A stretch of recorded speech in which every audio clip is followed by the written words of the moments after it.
Have you ever think that there will be a doctor that only specializes on the female health? And it do exist. It's known as obstetric gynecology. It is involved in the clinical prevention as well as the management of disease, and it provides optimum care to the woman pregnant health. Nowadays, people are not aware about ovarian cyst and fibroid disease. Ovarian cyst is fruitful sac that develop on ovary. They are very common and go away in a few months without needing any treatment. There are two main types of ovarian cysts, which are functional ovarian cysts and pathological ovarian cysts. For functional ovarian cysts is cysts that develop as part of menstrual cycle. They are harmless and short-lived, while pathological ovarian cyst is a cyst that result of abnormal growth of cell, which is less common occur on people. There are symptoms which caused by ovarian cyst, which are pelvic pain, pain during sex, and lastly is frequent need to urinate. Next, fibroid. Fibroid is non-cancer growth that develop in or on uterus. The growth is made up of muscle and fibrous tissue and vary in size. They are sometimes called as uterine myomas or neomyomas. Many women are unaware they having a fibroid because of no symptoms. Women who have symptoms will experience a heavy period, or they will have tummy pain, or maybe they have a lower back pain. There are main type of fibroid, which are intramural fibroid. Intramural fibroid is most common fibroid, which develop in the wall of womb. Next is subserosal fibroid, is fibroid that develop outside wall of womb into the pelvis. Lastly is submucosal fibroid, fibroid that develop in the muscle layer beneath the womb's inner lining and grow into the cavity of womb. You might think that obstetric and gynecology is one thing that are same, but basically there are two different things. Obstetric is more focused into pregnancy and childbirth. For obstetrician, they will deliver the babies and giving advice and optimum care to the female who are pregnancy.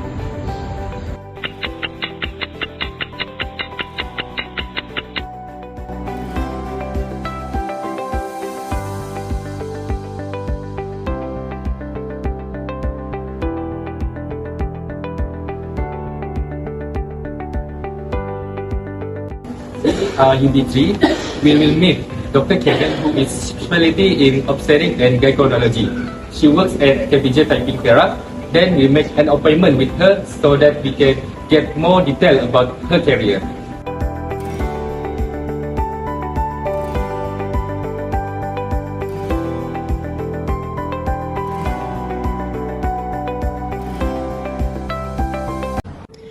Hi everyone, I'm Dr. Karen.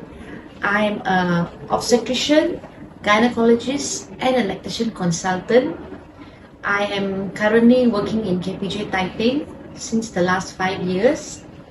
Before this, I spent about 20 years plus in the government hospitals.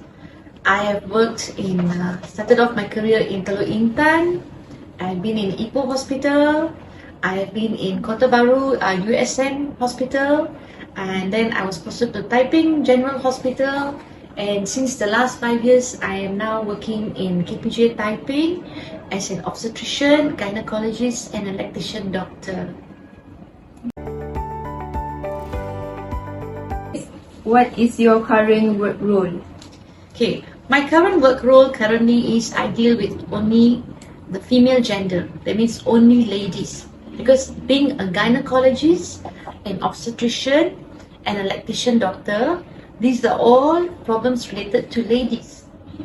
So my role is I can see any girl when they're young for period problems, for urine problems, maybe newborn girls have any genital problems, and then as they grow big, any pain in the abdomen, once they get married, period problems, once they get children, when they are pregnant, after they deliver, for breastfeeding. I'm actually a certified lactation consultant. My degree is from UK. I've been trained how to teach mothers to get pregnant, what to eat when you are already pregnant, how to make your baby more intelligent, IQ higher, healthy. And once you deliver your baby, how to properly breastfeed your baby and what all to do. Also, if you have breastfeeding problems, you can come to me. Okay, it doesn't stop there. I'm also a gynecologist. So that means I also see patients who are ladies, as I mentioned earlier, on any female problem. Being a gynecologist, my concentration is more on the uterus, the cervix, and the ovaries. So this is my organs that I deal with every day, day to day. The uterus, the cervix, and the ovaries. Okay? Sometimes ladies have menstrual problems, sometimes they have mass, like a cyst or a fibroid. Sometimes even after they have menopause, they come for problems. So that's what being a gynecologist is all about. So basically that is what I do day to day for being an obstetrician, a gynecologist, and a lactation consultant. Thank you so much, Doctor. So we are curious on paths that you took to become one of the gynecologists. So can you tell us more about it? So the path that I took is after my after my Form 5, I did a pre-university in Bangalore in India. I spent about I did my PUC in Punjab first. Sorry for that. I got my pre-university just like you all are doing your Mara. I was in India in Punjab. I spent 2 years there. Then I went to Bangalore and I did my medicine, which is MBBS. Then I came back. I worked for 5 years in Teluk Intan as a houseman and as a MO. Okay. So then I went to do my masters in USM. Okay. During my masters, I was 2 years in Ipoh and 3 years in Kota Baru USM. Then I came back to typing. I was a registered specialist. I spent about 11 years in typing GH. But remember, I told you all must always have room for improvement. After being a specialist for some time, I wanted to improve myself. That's when I applied for this lactation course and I studied further. In fact, maybe in the near future, I might study something again. That's the path that I took. Thank you, Doctor. So the joy in my job is delivering babies. I just, till today, I think I would have delivered countless babies. I cannot remember. My oldest baby is 25 years old. He's a young gentleman now. He's my friend's son, and I had delivered him because we were working together, her husband and me, so I helped to deliver her baby. He's 25, and meeting him recently put a big smile on my face because wow, he's a 25-year-old man already. And you can imagine how many babies I've delivered. And yet today, every baby I deliver, whether by cesarean section or by normal delivery, for me it's a miracle. Because to imagine this baby comes out and one day this baby will be somebody important, some future doctor or maybe a consultant or maybe a mother or maybe a father, you know. So that's the biggest joy in my job. Yeah.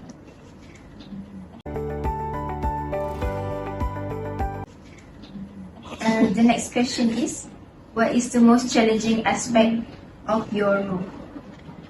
Oh, that's a very good question, and especially to be asked in this year 2023, I think it's technology. Yeah. I would have not answered technology like 5 years ago, but I think now the most challenging aspect is technology. Why? Because number one, you see what I'm doing now? I have to make room for this advertisement on YouTube and to help the students. So it takes a lot of our time. Okay. Number two, challenging why? patients have evolved. Patients are not like how patients were earlier. Nowadays, the most challenging technology is the Google. Because a lot of patients would have Googled their problems, Googled their symptoms, and when they come to us, we must agree that they may be right. Not the Googler, the patient may be right. Because they have read something, they have gotten a bit of knowledge. But not everything in Google is true.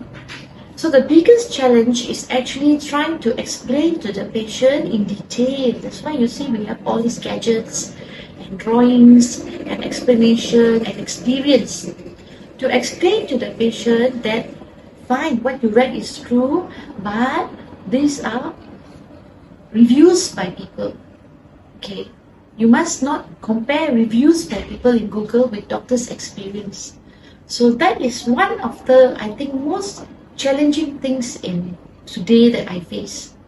I take every day as a challenge.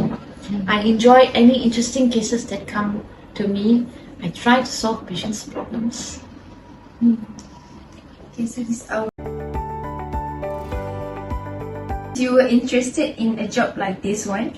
So what is the qualification and experience that you need? Okay, as I mentioned earlier in the interview, first of all, you need to have passed your SPN.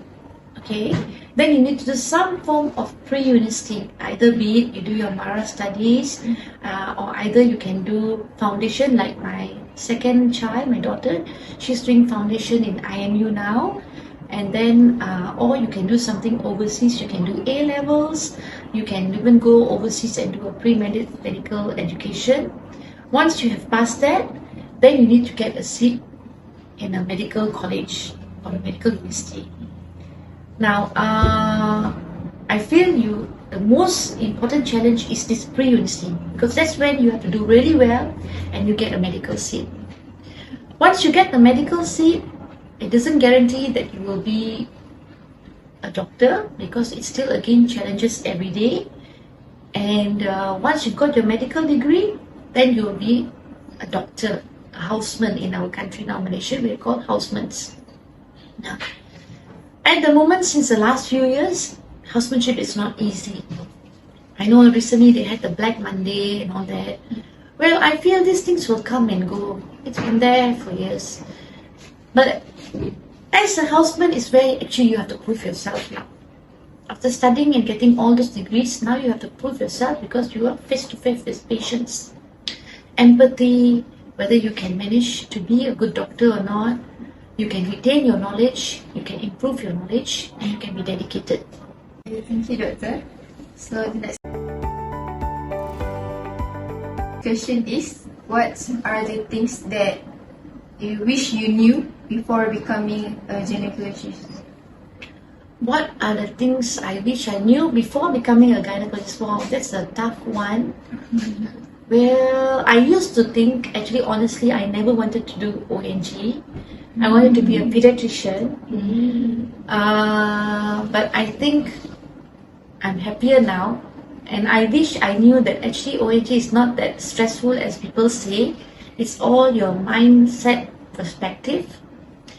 Maybe I wish I had done lactation much earlier, would have helped all those people that I've met earlier. But actually, no, I'm quite contented with all that I know till now. Thank you. Question is, what are the things that you wish you knew before becoming a gynecologist? What are the things I wish I knew before becoming a gynecologist? Wow, that's a tough one. Well, I used to think, actually, honestly, I never wanted to do ONG. I wanted to be a pediatrician. But I think I'm happier now. And I wish I knew that actually ONG is not that stressful as people say. It's all your mindset perspective. Maybe I wish I had done lactation much earlier, would have helped all those people that I've met earlier. But actually, no, I'm quite contented with all that I know till now. Thank you. And the last question is, what does it take to be a great doctor? That's no great doctor, first of all. Let me tell you that. I think it's God is great, okay? I must say honest. There's no great doctor. But I think the most important thing is humbleness. You need to be humble. Fine, when you are young, you're very hyper and confident and all that. But you know, like the tree, when the tree grows, first it's all straight, right? Then more and more branches grow, right? But finally, when the fruits of the tree come up, the fruits will hang low, right? So maybe I'm at that stage already, okay? So an advice for you all, try to be the fruit first. To summarize what all I've said,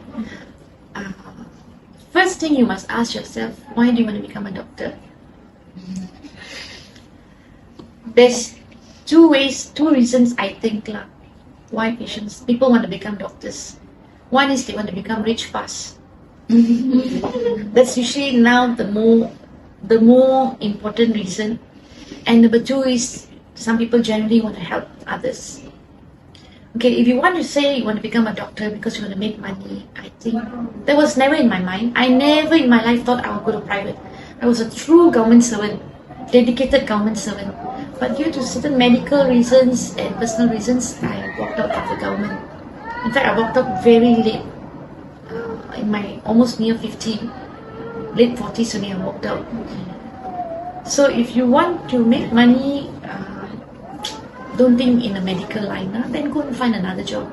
I think if you do a business also, you can be wealthy faster. Coming back to the two more original idea why you want to be a doctor. Okay, if you want to be a doctor, you must be a person who even your enemy falls sick, you can help your enemy.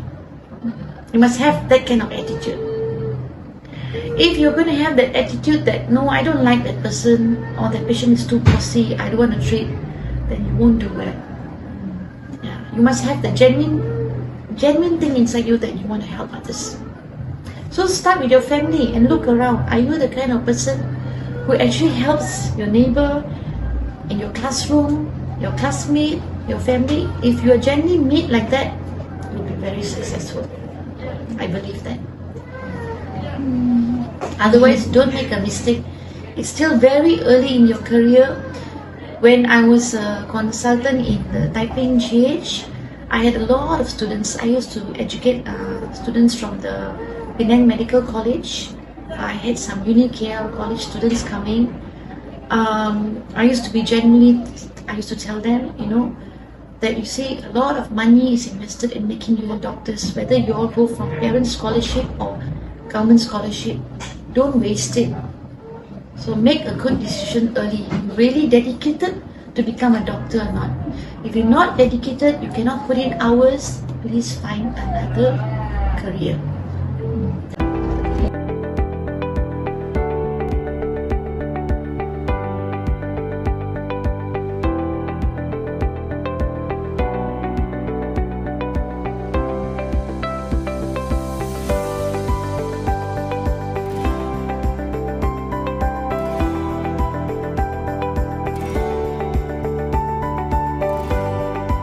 In conclusion, we believe that every person deserves to get a job that is aligned to their passion.